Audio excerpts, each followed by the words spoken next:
Good morning दोस्तों, आप सभी का एसबीआई सिक्योरिटीज़ के डेली मॉर्निंग पॉडकास्ट में स्वागत है। आज हम हमारे पॉडकास्ट में देखेंगे कल ग्लोबल मार्केट्स और डोमेस्टिक मार्केट में क्या हुआ, ऐसी कौन सी न्यूज़ है या खबर है और सेकंड क्वार्टर के रिजल्ट से जिस पे स्ट्रीट की नज़र रहेगी। इकोनॉमिक इवेंट ऐसे कौन से रहेंगे आज ग्लोबली और डोमेस्टिकली जिस पे मार्केट एक अपना ही उसके basis that market will form a view. ऐसे कौन सी एक्शनेबल फंड फ्लो एक्टिविटीज़ है और हमारी क्या ट्रेडिंग और इन्वेस्टमेंट स्ट्रेटेजी होनी चाहिए अगले कुछ दिनों की।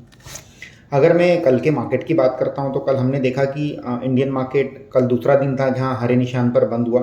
सेंसेक्स तकरीबन 400 पॉइंट का उछाल देते हुए 66,473 के लेवल्स पे बंद हुआ और निफ्टी ने जो अपना क्लोजिंग है 19,811 का दिया है, जो कि काफ़ी एक अहम रेजिस्टेंस लेवल था, उसके ऊपर का क्लोजिंग दिया है।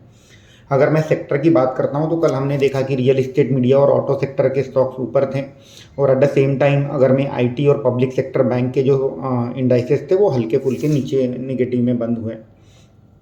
अगर हम मार्केट ब्रेड्स की बात करते हैं तो कल मार्केट ब्रेड पॉजिटिव था। इसका मतलब ये है कि तकरीबन कल 2320 स्टॉक पॉजिटिव में बंद हुए और उसके सामने 1379 स्टॉक निगेटिव में बंद हुए। तो एक मार्केट ओवरऑल ब्रेड्स काफ़ी स्ट्रांग था, जहां पॉजिटिव स्टॉक निगेटिव स्टॉक से संख्या से ज़्यादा थे। कल मार्केट में 271 स्टॉक्स ने एक अपना नया 52 वीक का हाई दर्ज किया और इनमें से जो लिस्ट है, जो नाम है प्रोमिनेंट, जो पिछले कुछ दिनों से कंसिस्टेंटली एक अपना नया हाई दर्ज कर रहे हैं।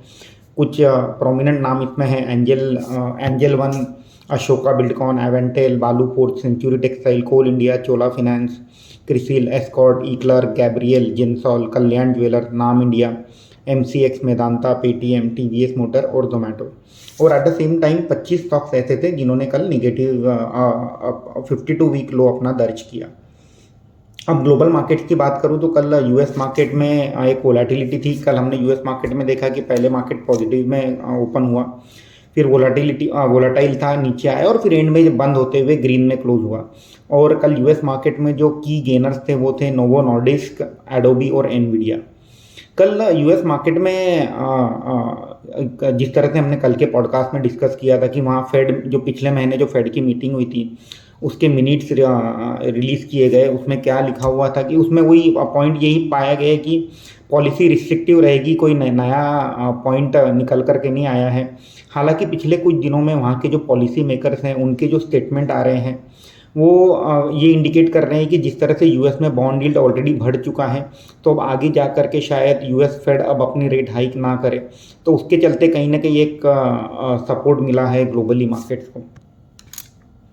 अगर मैं की इवेंट की बात करता हूं तो बेसिकली आज यूएस में सितंबर का सीपीआई इन्फ्लेशन डेटा आएगा, जो कि रिटेल इन्फ्लेशन माना जाता है। और ये अनुमान है कि जो इन्फ्लेशन रेट है वो 3.6% से बढ़ करके आएगा, जो कि पिछले महीने 3.7% था, अगस्त महीने में 3.7 था और सितंबर महीने के लिए ये डेटा 3.6% आएगा। और अगर मैं कोर सीपीआई इन्फ्लेशन की बात करता हूँ, जो कि वन ऑफ द बहुत इंपॉर्टेंट पैरामीटर है जो यूएस फेड ट्रैक करता है अपने डिसीजन मेकिंग के लिए, वो एक्सपेक्टेड है कि अगस्त महीने में जो 4.3% था वो घट करके 4.1% हो जाएगा। अगर अब एक बेसिक चेक लेते हैं, कल क्रूड ऑयल प्राइस 2 से 3% नीचे थे, तकरीबन $86 के आसपास ट्रेड कर रहे हैं। यूएस में 10 ईयर बॉन्ड यील्ड ने पिछले दो दिनों में 19 बेसिस पॉइंट की गिरावट देखी और 4.6% पर ट्रेड कर रहा है। तो ये कहीं ना कहीं एक पॉजिटिव साइन है ग्लोबल मार्केट के पर्सपेक्टिव से। यूरोपियन मार्केट कल हल्के फुल्के निगेटिव में बंद हुए और आज मॉर्निंग में एशियन मार्केट, सभी एशियन मार्केट आज फ्लैट टू ग्रीन पॉजिटिव में ट्रेड कर रहे हैं। गिफ्ट निफ्टी की बात करें तो गिफ्ट निफ्टी आज 19,846 के आसपास ट्रेड कर रहा है, जो एक इंडिकेट करता है कि एक फ्लैट ओपनिंग आज डोमेस्टिक मार्केट में देखने मिलेगा। ओवरऑल अगर मैं पिच रिपोर्ट की बात करता हूं तो ऐसा लग रहा है कि आज overall sentiment neutral to positive है ग्लोबल मार्केट के पर्सपेक्टिव से।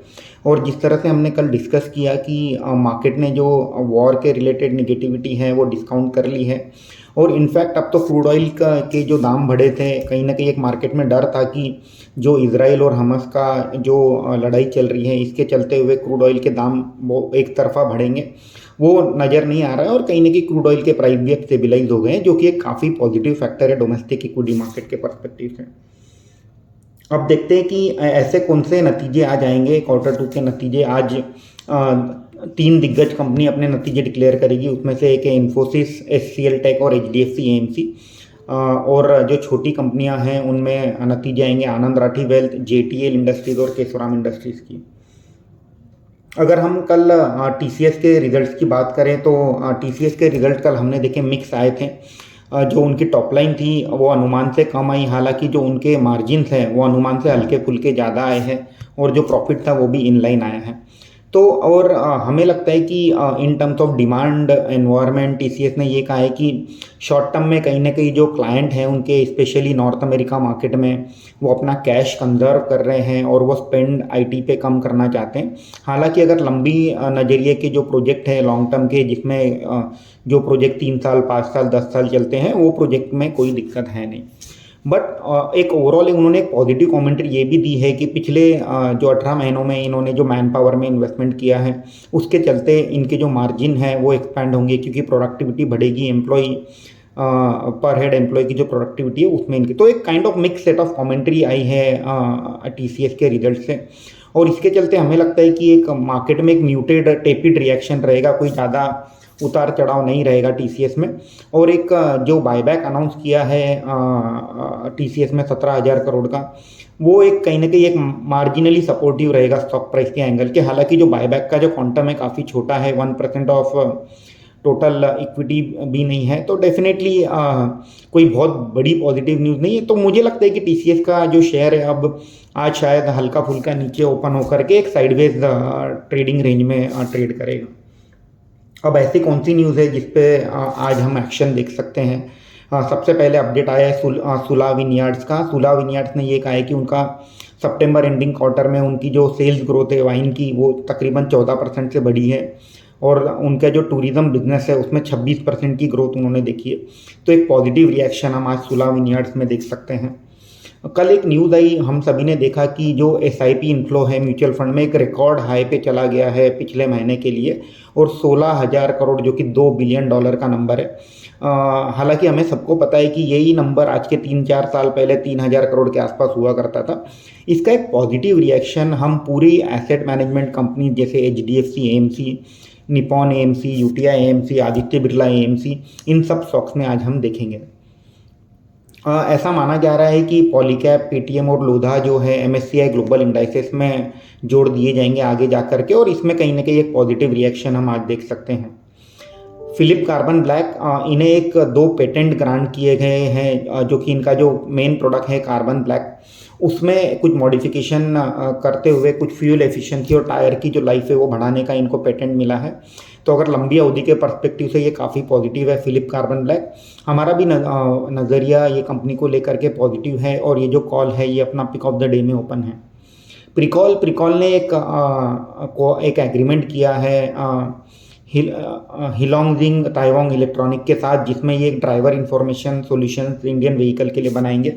ये लॉन्ग टर्म के नज़रिए से पॉजिटिव रहेगा प्रिकॉल के लिए।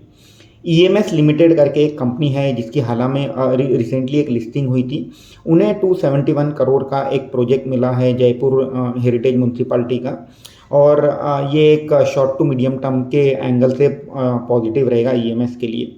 अगर हम नए लिस्टिंग की बात करते हैं तो आज प्लाजा वायर की लिस्टिंग होगी। छोटा आईपीओ था और इसकी लिस्टिंग आज हम देखेंगे। अगर मैं ओवरऑल आज का डिस्कशन समअप करूं तो मुझे लगता है कि इंडियन मार्केट्स काफ़ी स्ट्रॉन्ग फुटिंग पे हैं, स्पेशली जिस तरह से डोमेस्टिक फंड फ्लो आ रहे हैं 16,000 करोड़ का इनफ्लो एसआईपी के थ्रू। तो हमने देखा है कि जब जब भी मार्केट में एक गिरावट आती है कोई भी ग्लोबल नेगेटिव न्यूज़ के कारण, मार्केट 1 या 2 दिन में संभल जाता है, क्योंकि एफआईआई की सेलिंग तो जारी है। हालांकि जो डोमेस्टिक फंड फ्लो है, आपके और मेरे जैसे जो रिटेल इन्वेस्टर हैं जो डायरेक्टली मार्केट में पैसा लगा रहे हैं या म्यूचुअल फंड के थ्रू लगा रहे हैं, डोमेस्टिक इंस्टीट्यूशनल इन्वेस्टर हर फॉल में बाय करने आ जाते हैं। तो मुझे नहीं लगता है कि मार्केट में ऐसा कोई बहुत बड़ी गिरावट आएगी यहाँ से। हालांकि स्टॉक स्पेसिफिक एक्शन देखेंगे, जैसे कल टीसीएस का रिजल्ट आया उसका रिएक्शन हम सभी आईटी कंपनीज पे आज देखेंगे। एट द सेम टाइम आज इन्फोसिस, एचसीएल टेक के नंबर नतीजे आएंगे उसका। तो stock specific, sector specific action चलता रहेगा, बट मुझे लगता है कि अब यहाँ से मार्केट में कोई ज़्यादा बड़ी गिरावट नहीं रहेगी। और अगर ग्लोबल संकेत निगेटिव नहीं रहे तो हम बहुत ही जल्दी अक्टूबर नवंबर महीने में एक नया हाई दर्ज करते हुए देखेंगे। और हमारी जो जिस तरह से हमने कल के पॉडकास्ट में भी डिस्कस किया था कि हमारा जो फोकस रहना चाहिए वो ऐसे सेक्टर्स पे होना चाहिए जहाँ डोमेस्टिक कंजम्पशन स्टोरीज काफ़ी स्ट्रांग है, जैसे कि auto ancillary, infrastructure, defence, railways, AMC company, asset management companies. Bank के नतीजे अब तक स्टार्ट नहीं हुए हैं। एचडीएफसी बैंक का नतीजे अगले मंडे से आएंगे, उसके बाद हम बैंक में भी एक कहीं ना कहीं एक एक्शन देखेंगे। तो ओवरऑल जो डोमेस्टिक कंजम्पशन स्टोरीज हैं उसमें हमारा फोकस होना चाहिए, और मार्केट में अब मुझे नहीं लगता है कि कुछ डरने की बात है। यहाँ से अब मार्केट काफ़ी स्ट्रांग लग रहा है ऑन द बेसिस ऑफ जिस तरह से रोबस्ट डोमेस्टिक इनफ्लो चल रहे हैं। बस आज के लिए इतना ही। आपका दिन मंगलमय हो। Thank you. Investment in securities market are subject to market risks. Read all the related documents carefully before investing.